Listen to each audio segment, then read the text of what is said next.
Hello student, आइए पढ़ते हैं बीटीसी सेकेंड सेमेस्टर। कई दिनों से क्लास हम लोगों का डिसमिस था। कुछ आवश्यक कार्य थे सबके, उस कार्य को पूरा करने के बाद आज से हम लोग फिर से आप लोगों के बीच उपस्थित हुए हैं और फिर से इसी तरह ऑनलाइन क्लास का कार्यक्रम चालू रहेगा। तो आइए पढ़ते हैं डीएलएड द्वितीय सेमेस्टर, और इसके अंतर्गत हम लोग पढ़ रहे थे महात्मा गांधी के शिक्षा दर्शन को। जैसा कि आप लोगों को याद होगा, हम लोग महात्मा गांधी के जीवन से संबंधित प्रमुख घटनाओं को पढ़े, महात्मा गांधी ने शिक्षा का क्या अर्थ बताया उसको पढ़े, महात्मा गांधी ने हमें पढ़ने के लिए कौन कौन सा पाठ्यक्रम बताया, ये सारी चीज़ें हम लोग पढ़ चुके हैं। अब आगे हम लोग पढ़ते हैं महात्मा गांधी के अनुसार क्या क्या शिक्षण विधियाँ होनी चाहिए। तो आइए देखते हैं शिक्षण विधि।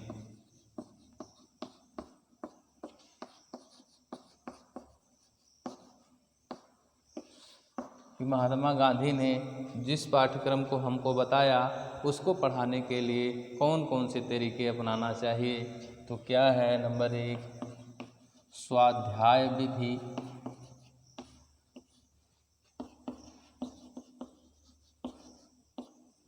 नंबर 2 क्रिया विधि,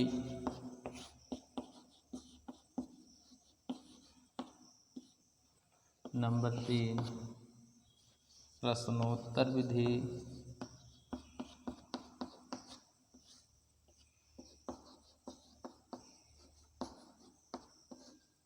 नंबर 4 वाद विवाद विधि,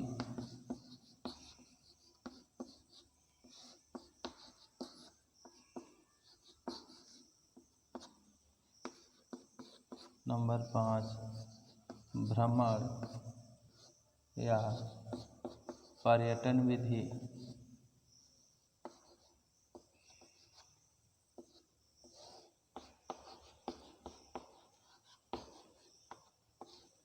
नंबर 6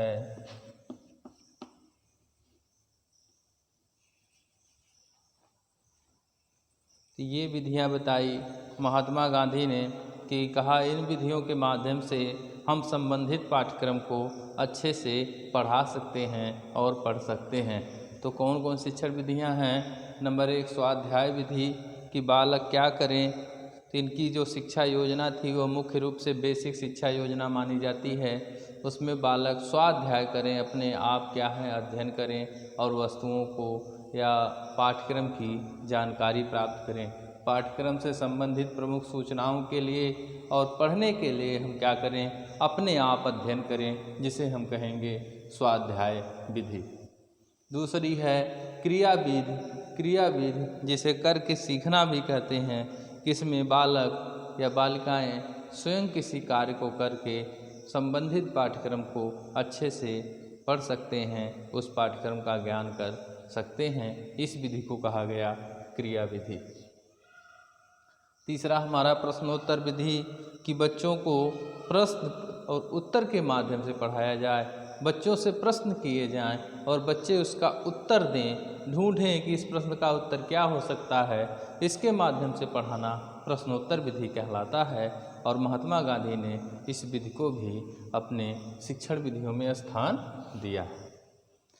चौथा है वाद विवाद विधि। बच्चों से वाद विवाद प्रतियोगिताएं करा करके उनसे शिक्षण कार्य कराया जाए। वाद विवाद का मतलब है कि हम बच्चों से बातचीत के माध्यम से कि बच्चे कितना जानते हैं, क्या जानते हैं, कैसे जानते हैं, बच्चे पूछें, हम बच्चों से पूछें और बच्चे हमसे पूछें। तो इस विधि को कहा गया क्या विधि? वाद विवाद विधि। पांचवा है भ्रमण या पर्यटन विधि कि जिस विषय सामग्री को, विषय वस्तु को हम पढ़ाना चाहते हैं, उस विषय वस्तु की यथास्थिति में ले जा कर के बच्चों को क्या करें, हम उससे अवगत कराएं, उसकी जानकारी कराएं। इस प्रकार की विधि को कहा जाता है भ्रमण या पर्यटन विधि। एक तरह से साक्षात्कार कराएं उस विषय वस्तु का बच्चों से, साक्षात आँखों से देखेंगे बच्चे तो कभी नहीं भूलेंगे। जैसे झील है, तालाब है, नहर है झरना है, समुद्र है, बाजार है, तो आपके पहाड़ है, तो इन सब के पास ले जा कर के हम उस यथास्थिति को अच्छे से बच्चों को समझा करके पढ़ा सकते हैं, ताकि बच्चे उसे आसानी से आराम से जान सकेंगे और क्या सकें उसका अवलोकन कर सकेंगे और अपने ज्ञान को अस्थायी बना सकेंगे। तो इस विधि को कहा गया भ्रमण या पर्यटन विधि। ये शिक्षण विधियाँ थीं जो महात्मा गांधी ने बताई हमको कि इन शिक्षण विधियों के द्वारा हम क्या कर सकते हैं, बच्चों को आराम से शिक्षा दे सकते हैं। तो आइए अगला पढ़ते हैं पॉइंट, जो है अनुशासन का।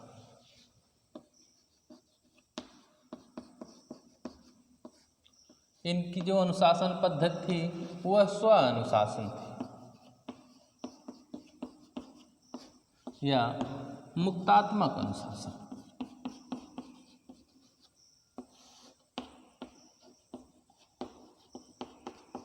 इसमें होता क्या है, बच्चों को अनुशासन के लिए उन्हीं के ऊपर छोड़ दिया जाता है, बच्चों के ऊपर ही छोड़ दिया जाता है। स्वतंत्रतापूर्वक वो क्या करेंगे, अच्छी आदतों को सीखेंगे तो उनमें अनुशासन की भावना अपने आप आ जाएगी। स्वतंत्रतापूर्वक उनको छोड़ देंगे, उन पर कोई शारीरिक दंड नहीं देंगे, कोई दबाव नहीं डालेंगे, तो बच्चे क्या करेंगे, धीरे धीरे समझदार एवं अनुभवी हो जाएंगे, जिससे वे नियम और कानूनों को जानने वाले हो जाएंगे और उसका सम्मान करेंगे। तो इसे कहा गया स्व अनुशासन विधि, अनुशासन या मुक्तात्मक अनुशासन। आगे पढ़ते हैं हम लोग। महात्मा गांधी के अनुसार शिक्षक एवं छात्र,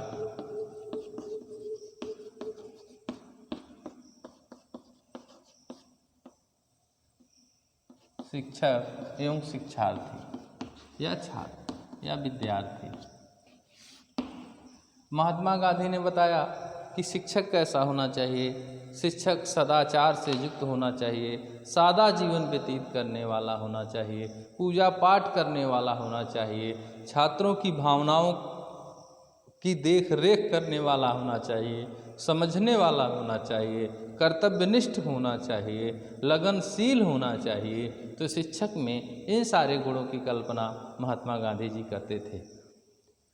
तो शिक्षक कैसा हो, लगनशील हो, विद्यार्थी की भावनाओं को जानने वाला हो, सादा जीवन एवं उच्च विचार रखने वाला हो, हमेशा सत्य और अहिंसा का पुजारी हो और सत्य और अहिंसा के मार्ग पर चलने वाला हो और विभिन्न विषयों का एक अच्छा जानकार हो। इस प्रकार का शिक्षक महात्मा गांधी जी चाहते थे। इसके अलावा महात्मा गांधी जी चाहते थे कि हमारा शिक्षार्थी या विद्यार्थी कैसा हो, वह शिक्षक का आदर करने वाला हो, प्रकृति के नियमों का जानकार हो, प्रकृति के नियमों एवं आध्यात्मिक नियमों को जानने वाला हो। विद्यार्थी क्या हो, लगनशील हो, दूरदर्शी हो, विद्यार्थी कर्तव्यनिष्ठ हो, विद्यार्थी लगनशील हो और विद्यार्थी के अंदर भी सादा जीवन व्यतीत करने की क्षमता होनी चाहिए। तो इस प्रकार की विद्यार्थी एवं अथवा शिक्षार्थी की कल्पना महात्मा गांधी जी अपने शिक्षा दर्शन में करते हैं। तो आइए पढ़ते हैं अगला पॉइंट, स्त्री शिक्षा। हमने क्या देखा, शिक्षक एवं शिक्षार्थी में दोनों सादा जीवन, अहिंसा एवं सत्य के पुजारी होने चाहिए।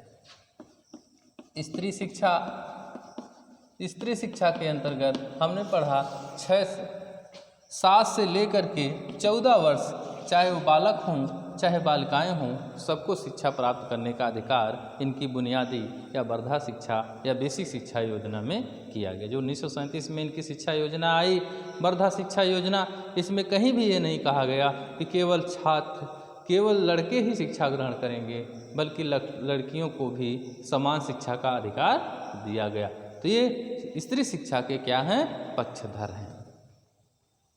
जन सामान्य शिक्षा, स्त्री शिक्षा, इसी में डाल रहे हम एवं जन सामान्य शिक्षा।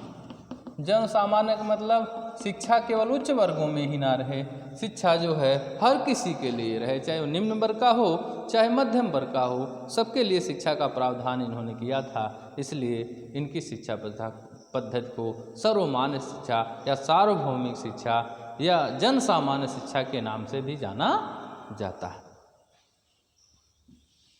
अगला पॉइंट हम लोग पढ़ेंगे, इनकी शिक्षा का उद्देश्य क्या था। नंबर 1, उद्देश्य को हम पॉइंट वाइज लिखते हैं, उसके बाद पढ़ते हैं। शारीरिक विकास,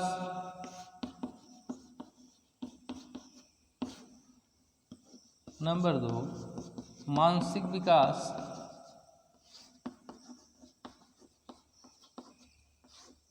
नंबर 3 सामाजिक विकास,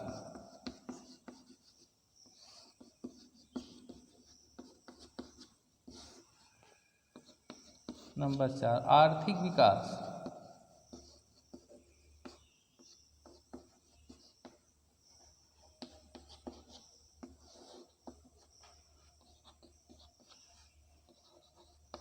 कल्पना एवं चिंतन शील बनाना।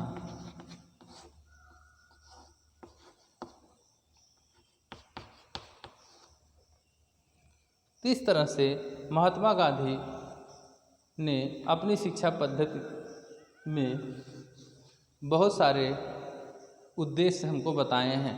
क्या है? शारीरिक विकास करना, कि बच्चों को जब क्या कर शारीरिक श्रम पर जोर दिया गया तो बच्चों की मांसपेशियां, जो हमारी कर्म इंद्रियां हैं, वो क्या होंगी? विकसित होंगी, जिससे हमारा क्या होगा? शारीरिक विकास होगा। दूसरा है मानसिक विकास, कि बच्चों के अंदर बौद्धिक विकास भी क्या होगा? तीव्र गति से जब वो काम करेंगे, कार्य के विभिन्न विभिन्न तरीके जानेंगे, विभिन्न विभिन्न तरीके उनके मस्तिष्क से निकलेंगे, तो इस प्रकार से उनका मानसिक विकास भी संभव होगा। सामाजिक विकास, जिसके अंतर्गत नैतिक एवं चारित्रिक विकास आते हैं। नैतिक विकास और चारित्रिक विकास।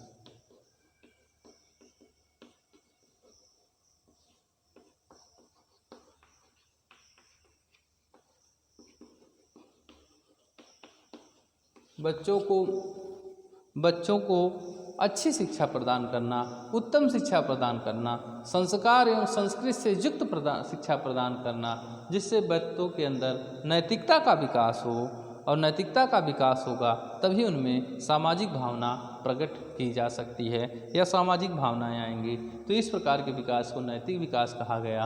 और जिस नीति के द्वारा, जिस आदर्शों के द्वारा, जिस मर्यादा और संस्कार के द्वारा बच्चों को जाना जाता था, उससे उनका चरित्र निर्धारित होता है। तो चरित्र निर्धारित कैसे होता है? नीतियों के कारण होता है। और नीतियों कहाँ मिलती हैं? सामाजिक विकास से मिलती है, सामाजिक भावनाओं से मिलती हैं। तो उन्हीं सामाजिक भावनाओं से उनके चरित्र का विकास हो गया। तो इस तरह से नैतिक और चारित्रिक मिल करके सामाजिक विकास भी इनकी शिक्षा का प्रमुख उद्देश्य था। चौथा है आर्थिक विकास। हमने पढ़ा कि वर्धा शिक्षा योजना में शिक्षा हस्तकला से प्रारंभ की जाए। हस्तकला से प्रारंभ करने का मुख्य उद्देश्य क्या था? कि बच्चे स्वावलंबी हो सकें, जीविकोपार्जन संबंधित उनकी समस्या दूर हो सके, और उनको कुछ अर्थ मिल सके, जिससे वे आगे का कार्य, आगे की शिक्षा ग्रहण कर सकें। तो इस प्रकार के विकास को कहा गया आर्थिक विकास। पांचवा कल्पना एवं चिंतनशील बनाना, कि बच्चे हस्तकला में विभिन्न प्रकार की कलाओं की कल्पना करेंगे, सोचेंगे, विचारेंगे, चिंतनशील बनेंगे, कल्पनाशील बनेंगे, तो उनके मस्तिष्क के अंदर दूरदर्शी सोच पैदा होगी। तो इस प्रकार के विकास को कहा गया कल्पना एवं चिंतनशील बनाना। तो इस प्रकार से एक तरह से कहा जाए, महात्मा गांधी ने बच्चों के सर्वांगीण विकास पर जोर दिया है। तो ये था हमारा महात्मा गांधी का शिक्षा दर्शन। अगले दिन से पढ़ेंगे हम अन्य भारतीय विचारकों के शिक्षा दर्शन।